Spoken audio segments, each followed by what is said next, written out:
دوستو، دنیا میں ہزاروں لوگ غائب ہو جاتے ہیں، مگر آج کا کیس کچھ ایسا ہے جس نے پوری دنیا کو ہلا دیا تھا، جو بہت عرصہ تک میڈیا کی زینت بنا رہا۔ یہ کیس ہے جوش میڈکس نامی لڑکے کا، جو پراسرار طور پر گھر سے غائب ہو گیا اور 7 سال بعد اس کی لاش ایک چمنی سے نکلی۔ جوش کی عمر 18 سال تھی جب وہ گھر سے غائب ہوا۔ اس کے پیرنٹس میں ڈائیورس ہو چکی تھی۔ وہ اپنے فادر مائک کے ساتھ رہتا تھا۔ اس کے ساتھ اس کے گھر میں 2 سسٹرز تھی۔ اس کا ایک بھائی بھی تھا جو 2 سال پہلے سوسائڈ کر کے مر چکا تھا، جس کی وجہ سے جوش بہت ہی پریشان اور افسردہ رہنے لگا۔ وہ اکثر گھر سے باہر نکل جاتا، رات دیر تک ٹہلتا رہتا۔ اسے گٹار کا شوق تھا، اسے سنگنگ کا شوق تھا۔ بھائی کے مرنے کے بعد وہ اپنے آپ میں گم رہنے لگا۔ یہ 2006 کی بات ہے کہ ایک دن وہ اچانک گھر سے غائب ہو گیا۔ وہ شام کو باہر واک کرنے نکلا اور اس کے بعد کبھی واپس نہ لوٹ سکا۔ پہلے تو اس کے گھر والے سمجھے شاید وہ اپنے دوستوں کے ساتھ ہے، گھوم پھر کے واپس آ جائے گا، مگر جب ایک دن گزر گیا تو اس کے گھر والے پریشان ہوئے۔ اس کے والد مائک نے پولیس سے رابطہ کیا اور انہیں مسنگ رپورٹ لکھوائی۔ پولیس جوش کی تلاش کرنے شروع ہو گئی۔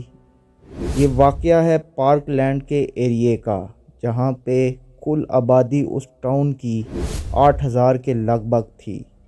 اس کے آس پاس کا ایریا سب جنگل تھا۔ بہت سے مہینوں تک پولیس اس کی تلاش کرتی رہی، مگر جب اس کا کوئی سراغ نہ ملا تو اس کیس کو شٹ کر دیا گیا۔ اس کے گھر والے بھی اب سمجھ گئے کہ شاید وہ 18 سال کا ہو گیا ہے، اس وجہ سے گھر چھوڑ کر کہیں چلا گیا ہے اور اپنی لائف سیٹ کرنے کے لیے آگے بڑھ گیا ہے۔ اس کی 2 سسٹرز جو اب تک اسے یاد کرتی تھی، ان کی سوچ تھی کہ شاید ایک دن ان کا بھائی آئے گا، وہ ان کی بھابھی کے ساتھ ہوگا اور شاید اس کا ایک بیبی بھی ہوگا۔ یہ سوچ کر ان لوگوں نے صبر کر لیا۔ پھر 2015 میں چک مربے نامی ایک بلڈر، جس کا ایک جنگل میں کیبن تھا، اس نے اپنے کیبن کو توڑنے کا کام کیا۔ اس کو رینوویٹ کرنا چاہتا تھا کہ کیبن کے توڑنے کے درمیان اس کو چمنائی کے اندر سے ایک گلی سڑی لاش ملی۔ اس نے پولیس کو بلایا۔ پولیس نے لاش اپنے ساتھ لے کر اس کا پوسٹ مارٹم شروع کر دیا۔ پوسٹ مارٹم میں پہلی بات سامنے آئی کہ یہ 7 سال پرانی لاش ہے اور اس کی عمر لگ بھگ 17 یا 18 سال کے قریب ہے۔ پولیس کے ذہن میں سب سے پہلا شک جوش پہ گیا کہ 7 سال پہلے وہی غائب ہوا تھا۔ پھر اس کا ڈی این اے میچ کیا گیا اور وہ جوش کے والد کے ساتھ میچ کر گیا۔ پولیس اب پوری طرح انویسٹیگیشن کرنے لگی۔ آخر یہ لڑکا اس چمنی کے اندر پھنسا کیسے؟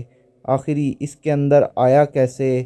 کسی نے اس کو دھکا دیا، کسی نے اس کو مارا، مگر اس کی پوری باڈی پر کوئی خروش نہیں تھی۔ اس کی ہڈیاں سلامت تھی۔ اس کی باہر والا جسم تو گل سڑ گیا تھا، مگر ہڈی پہ کوئی بھی زخم یا ایسی کوئی بات سامنے نہیں آئی۔ پولیس نے نئے سرے سے انویسٹیگیشن شروع کی۔ اس کے آس پاس لوگوں اور دوستوں کے ساتھ پوچھ گچھ شروع کی تو اس کا ایک دوست اینڈریو نامی لڑکا، وہ بھی 7 سال سے غائب تھا۔ پولیس حیران ہوئی اور اس لڑکے کی تلاش شروع کر دی۔ اتنے میں پتہ چلا کہ وہ اینڈریو ایک لڑکی کے قتل کے جرم میں پولیس اسٹیشن میں بند ہے۔ اب سب حیران تھے کہ یہ لڑکا اس جنگل میں آیا کیوں؟ اگر آیا تو یہ اس چمنی کے اندر کیسے گیا؟ اس کے ساتھ اس وقت کون تھا؟ کس نے اس کو اس کے اندر جانے کا راستہ بتایا؟ پوسٹ مارٹم میں جو ایک خاص چیز سامنے آئی کہ اس لڑکے کی موت شاید سردی کی وجہ سے ہوئی ہے۔ پارک لینڈ کے اس ایریا میں، ان جنگلات میں برف باری بہت زیادہ ہوتی تھی۔ جوش کی یہ موت آج تک ایک معمہ بنی ہوئی ہے، جو پولیس آج تک سمجھ نہ پائی۔ آخر جوش کی لاش اس چمنی کے اندر کیسے پھنسی ہوئی تھی؟ جوش اس چمنی کے اندر کیسے گیا؟ اسے مارا پیٹا گیا؟ کیا اس کے ساتھ کوئی اور بھی تھا؟ ان سوالوں کے جواب کسی کو آج تک نہیں مل سکے۔ پولیس نے ایک دفعہ یہ کیس پھر سے بند کر دیا، مگر یہ کیس آج بھی امریکہ میں اکثر اور بیشتر ہائی لائٹ ہوتا رہتا ہے۔ مزید ہارر سٹوریز سننے کے لیے اور ایسے سچے کیسز کے لیے